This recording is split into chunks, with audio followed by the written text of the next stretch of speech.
За тэгэхээр сайн уу манайхаа. Obsidian гараад ердөө ганц л хонж байгаа хэдий ч гэсэндээ Mobile Legends-ийн Advanced server дээр шинэ баатар туршигдахаар болсон байна. Үүний нэр нь Sora. За тэгээд энэ баатартай одоо бүгдээрээ хамтдаа танилццгаая.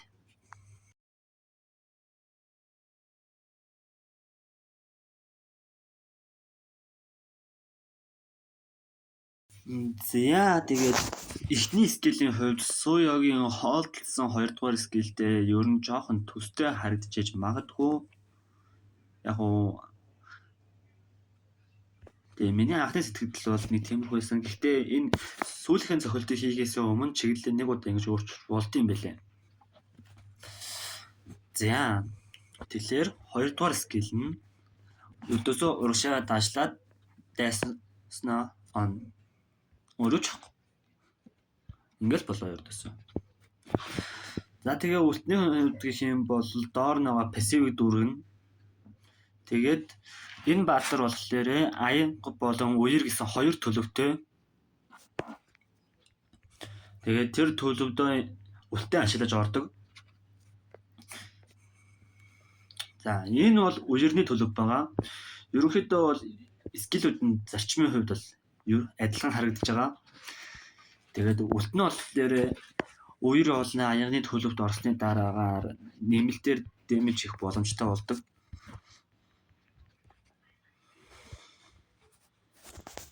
За энэ болохоор аяны төлөв байна.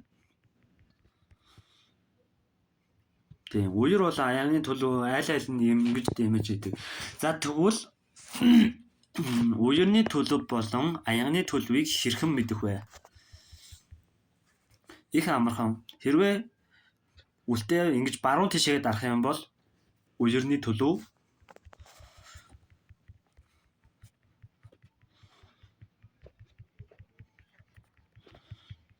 харин эсвэргээр ингэ зүүн тал руугаа дарах юм бол аяны төлөв рүү ордог байгаа шүү. За тэгээд аяны төлөв болон үерний төлөв нь юугаараа ялгаатай юм бэ гэхлээр пассиваараа ялгаатай байгаа шүү.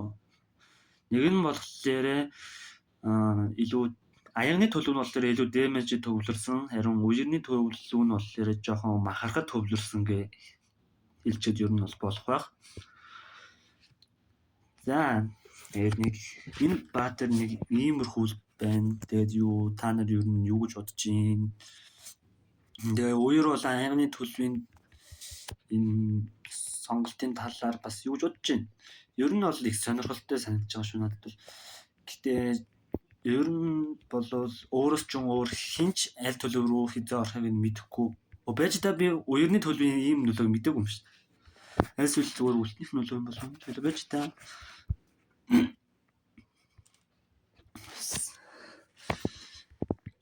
Сая craft control-тод байсан үгүй юу? Тэгж ин craft control гэж аяны төлөв дээр craft control гэх нь харъя.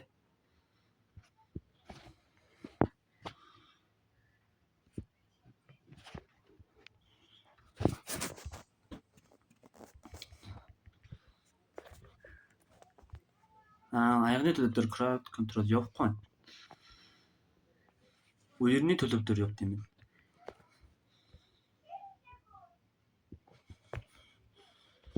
Баталгаажуулах үүднээс хань хийгээ үзэж байна. Үерний төлөв дээр ингэж craft control гэдэг юм биш үү? За.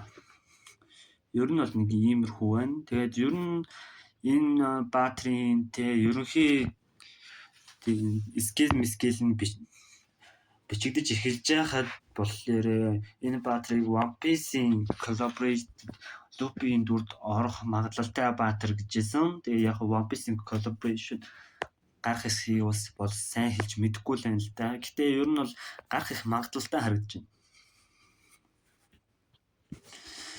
За тэгээд дараагийн бичлэгээр уулзцгаая. Баяртай. Өнөөдөр тийм дуусахаас өмнө нэг зүйл хэлэх юм марчихсан байна. Advanced server дээр гарсан бас нэг өөрчлөлт нь гэх юм бол Valentina Mobile Legends-ийн зүгээс бандсан байгаа. Тэгээ энд дурдсны дагуу бол Валентина ер нь бол хэтэрхий хүчтэй байгаа юм шиг байна. Яаж эсвэл хэтэрхий сул байгаагаас ч байж магадгүй. Ер нь бол тэгш бус байдлыг үүсгэсэн гэдэг шалтгаанаар бандагдсан байгаа. Одоо харж байна. За ингээд орж болохгүй, туудахгүй гэж гарч ирж байгаа. Маш дээр гэсэн ашиглах боломжгүй болсон байгаа. Ер нь бол Валентина баг реворк авах хаа гэж бодож байна. Тэгэхээр Валентинагийн реворкийн үеэр бас яг бичлэг хийх тухай бодож үзье. Гэтэ би ер нь бол шинэ баатрууд дээр хийнэ гэхээс реворк энэ төр дээр баг хийдэггүй.